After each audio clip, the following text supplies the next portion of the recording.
Beirut में Netanyahu का बवंडर क्या फिर शुरू होने वाला है? क्या लेबनान में सीज फायर वाला फैसला इजराइल तोड़ने जा रहा है? क्या इजराइल के अंदर नेतन्याहू ने पैनिक बटन दबा दिया है? क्योंकि युद्ध का दायरा अब गाजा, लेबनान और सीरिया से बढ़कर इजराइल के अंदर पहुंच चुका है और इजराइल में फैले युद्ध वाले पैनिक की सबसे पुख्ता रिपोर्ट वहां की मीडिया में ही छप रही है। टाइम्स ऑफ इजराइल ने छापा है कि इजराइल के मिलिट्री चीफ का रक्षा मंत्री से विवाद हो गया है और 60 से ज्यादा कर्नल और ब्रिगेडियर रैंक के अफसरों की तैनाती पर ऑर्डर रोक दिया गया है।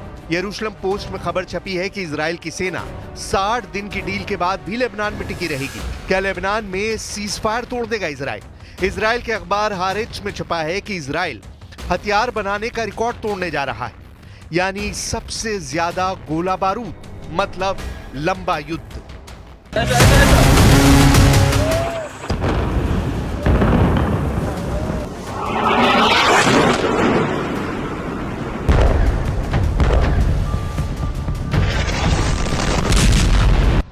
इन खबरों ने इजराइल के युद्ध पर बड़ा सिग्नल दे दिया है। खबर यही है कि इजराइल की सेना किसी बदलाव को मंजूर करने नहीं जा रही, चाहे नए अफसरों की तैनाती हो या फिर लेबनान में सीज फायर वाली डील। इजराइल धमाकों का नया रिकॉर्ड बनाने के लिए ज्यादा गोला बारूद बनाने की तरफ बढ़ चुका है, लेकिन युद्ध को लेकर नेतन्याहू की बेचैनी एक बहुत बड़े दुश्मन से है जो उन्हें हमास और हिजबुल्लाह से भी ज्यादा डरा रहा है। ये नेतन्याहू के लिए नसरल्लाह ब्रिगेड के खौफ से भी बड़ा युद्ध कहा जा रहा है। इजराइल की मीडिया में खबर है कि नेतन्याहू ने एक सर्जरी के बहाने कोर्ट में पेश होने से छूट मांगी है। नेतन्याहू पर भ्रष्टाचार के आरोप है और 10 दिसंबर के बाद से वो 6 बार कोर्ट में पेश हो चुके हैं, लेकिन अब नेतन्याहू कोर्ट में पेशी से छुटकारा चाहते हैं। नेतन्याहू की दलील है कि उनको प्रोस्टेट रिमूवल सर्जरी करानी है। अब नेतन्याहू की सर्जरी की टाइमिंग पर सवाल उठ रहे हैं क्योंकि वो गजा में चल रहे युद्ध से पहले ही इस केस से घिरे हुए हैं। היריבים שלי בשמאל ובתקשורת מצאו יעד חדש ישן. הם תוקפים ללא רחם את רעייתי שרה, משענת חיי.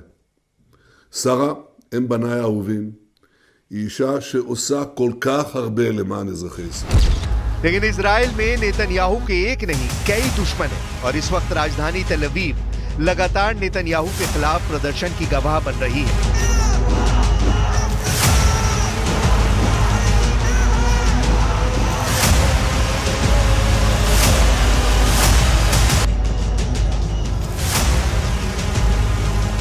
सबको लगता है कि नेतन्याहू का गजा वाला युद्ध उनकी राजनीति बचाने के लिए जारी रखा गया है और हमास के कब्जे में जो इजरायली बंधक हैं, उन्हें छुड़ाने की कोई कोशिश अब नहीं हो रही। कुल मिलाकर हॉस्टेज डील के खिलाफ नेतन्याहू को ही बहुत बड़ी रुकावट माना जा रहा है ताकि ना युद्ध खत्म हो और ना ही नेतन्याहू के खिलाफ कोर्ट का एक्शन हो। Hopefully, Netanyahu is not going to torpedo this hostage deal the same he's done for the last year. Each time that there was a hostage deal, there was a deal on the table, he torpedoed it, and each time with the other spin. And now we are before the winter, and not before, we are in the winter, and they're not going to survive. And we need two things.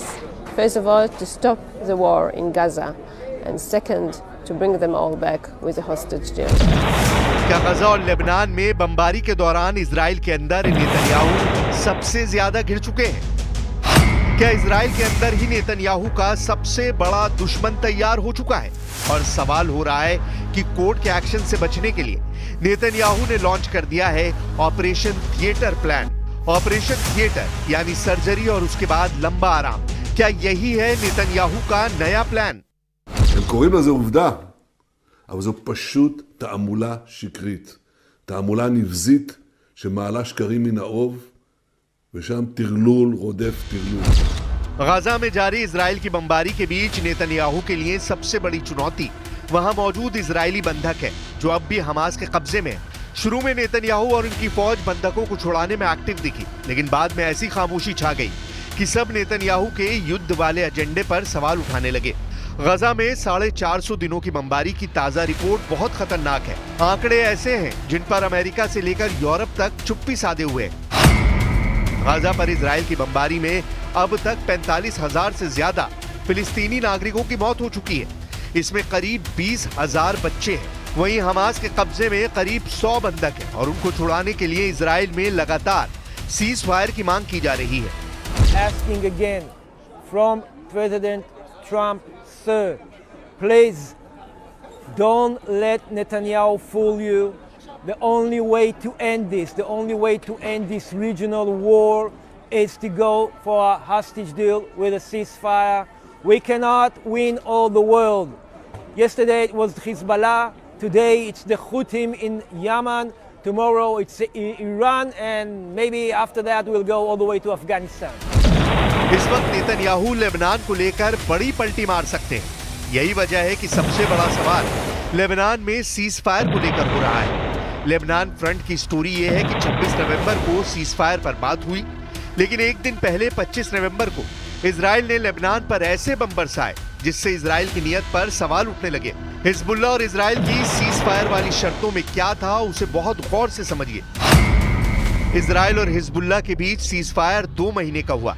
Israel को दक्षिण Lebanon से सेना हटानी पड़ेगी, कोई buffer zone नहीं बनेगा। Hezbollah को भी लिटानी नदी के दक्षिण में अपने लड़ाकों को हटाना होगा।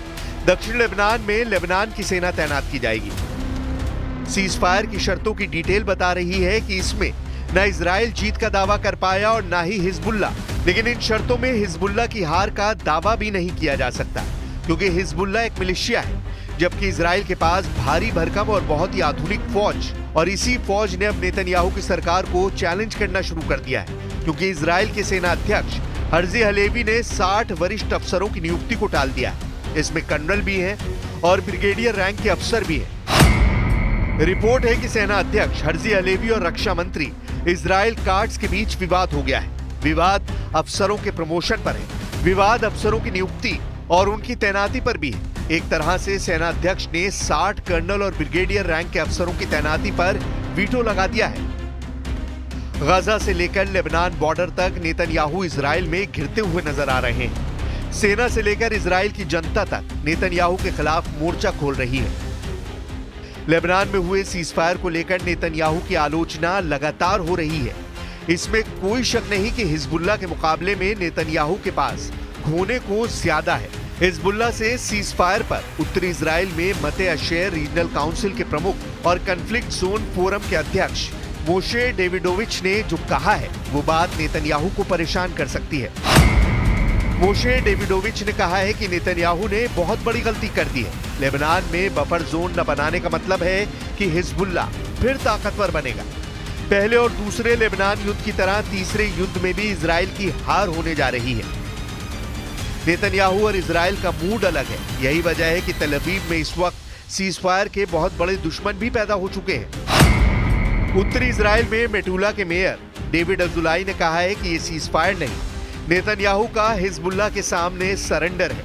मेटुला के मेयर डेविड अजुलाई के मुताबिक अब हिजबुल्लाह फिर से खुद को मजबूत करेगा और इजराइल पर हमास के 6 अक्टूबर वाले हमले से भी खतरनाक अटैक करेगा। डेविड अजुलाई की वार्निंग है कि इस बार इजराइल में तबाही 40 गुना ज्यादा होगी। इन बातों को लेकर नेतन्याहू इस वक्त अपने वॉर कैबिनेट में भी बुरी तरह से घिर चुके हैं। नेतन्याहू अपने खिलाफ इंटरनेशनल क्रिमिनल कोर्ट की तरफ से जारी गिरफ्तारी के वारंट को लेकर पहले से ही काफी टेंशन में रहे और अब भ्रष्टाचार के केस में उनकी कोर्ट में पेशी ने भी तनाव को और ज्यादा बढ़ा दिया है।